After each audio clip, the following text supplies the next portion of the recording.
So paano tanggalin yung panel? How to remove panel ha? Yung panel kabayan. So how to remove panel passenger. Paano tanggalin?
Magtanggal pala tayo ng door handle kabayan ng Audi Q5 SUV yan siya kabayan ha.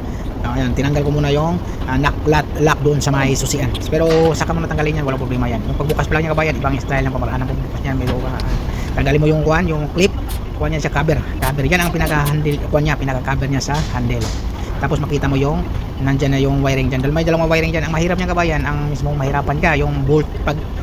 Mahirap pag ilagay mo na, pero pag magtanggal walang problema. Pag ilagay mo na, kasi yung wiring yan, para ma-short ka sa wire, pag higpitan mo na yung tornilyo niya. Ganun na kabayan, no? Tingin matanggal na agad.